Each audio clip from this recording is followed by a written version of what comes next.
Electronic media ప్రతినిధులకు మీ ద్వారా ఈ కార్యక్రమాన్ని రాష్ట్రమంతా వీక్షిస్తున్న వీక్షకులందరికీ కూడా జై భారత్ నేషనల్ పార్టీ తరపున అభివందనాలు. మన దేశంలో ఇప్పుడున్న రాజకీయ పరిస్థితులు మీ అందరికీ తెలుసు, నాకు కూడా తెలుసు, ప్రపంచం మొత్తానికి కూడా తెలుసు. అయోమయ స్థితిలో దాదాపు దేశమంతా కూడా ఉంది. రాజకీయాలంటే ప్రజల్ని మోసగించడమే అనుకుంటున్న పరిస్థితులలో రాజకీయాలంటే సుపరిపాలన అని సిద్ధం చేయడానికి జై భారత్ పార్టీ పుట్టింది. మేము ఆ పార్టీని తీసుకుని ముందుకు రావలసి వచ్చింది. ఇది ప్రధానమైన కారణం.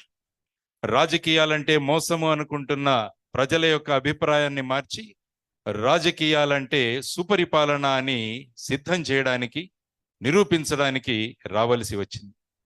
శ్రమతో అద్భుతాలు సృష్టిద్దామని, పరిశ్రమల నుండి ప్రగతి సాధిద్దామని ప్రభుత్వాలకు ఆలోచన లేకపోవడం వల్ల మనందరికీ నిరుద్యోగం అన్నది ప్రధానమైన సమస్యగా ఏర్పడింది.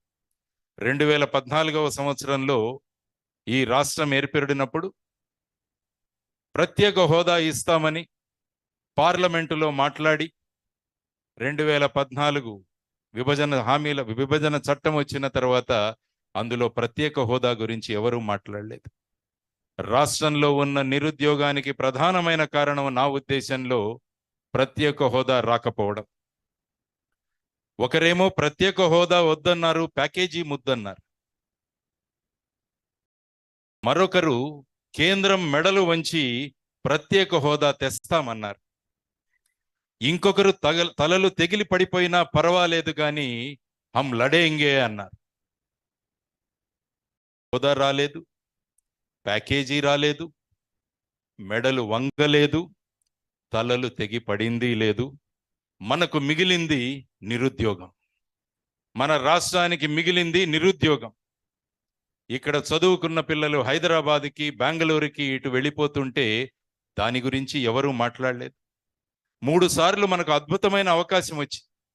రాష్ట్రపతి ఎన్నికలు జరిగిన సందర్భంగా, ఉపరాష్ట్రపతి ఎన్నికలు జరిగిన సందర్భంగా ఢిల్లీ సివిల్ సర్వీసెస్ చట్టాన్ని పార్లమెంట్లో ప్రవేశపెట్టినప్పుడు 3 సార్లు మనకు అవకాశం వచ్చింది ప్రత్యేక హోదా అడగడానికి.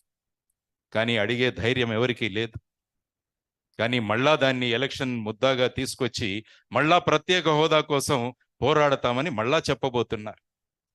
ఈ అన్ని బూటకపు ప్రచారాలను సమాప్తి చేసి రాష్ట్రానికి ప్రత్యేక హోదా తీసుకురావడానికి పుట్టింది జై భారత్ నేషనల్ పార్టీ.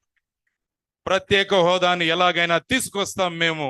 ఎవరికి తలలు వంచము, ఎవరికి సాష్టాంగ ప్రమాణాలు కూడా చేయమని మీ అందరి సమక్షంలో నేను తెలియజేస్తున్నా. చట్టంలోని, రాజ్యాంగంలోని లోపాలను, లొసుగులను వెతికి ప్రభుత్వాలు దోపిడీలకు ఎలా పాల్పడాలో అని ఆలోచిస్తున్నాయే తప్ప ప్రజలకు ఎలాంటి సేవలు అందించాలో అన్న తలంపులు చాలా తక్కువైపోయాయి. వీరు వాళ్ళు తిన్నారు అంటున్నారు, వీరు వాళ్ళు తిన్నారు అంటున్నారు, వాళ్ళు వీరు కూడా తిన్నారని అంటున్నారు. వీరు వాళ్ళు తిన్నారంటున్నారు, వాళ్ళు వీరు కూడా తిన్నారని అంటున్నారు. వేరొకరు తిన్నారు అని బహిరంగంగా సభలో ప్రకటించి పర్వాలేదులే అని మద్దతిస్తున్నారు. ఎవరు తినలేని వ్యవస్థ ఎలా ఉంటుందో చూపించడానికి పుట్టిన పార్టీ జై భారత్ నేషనల్ పార్టీ.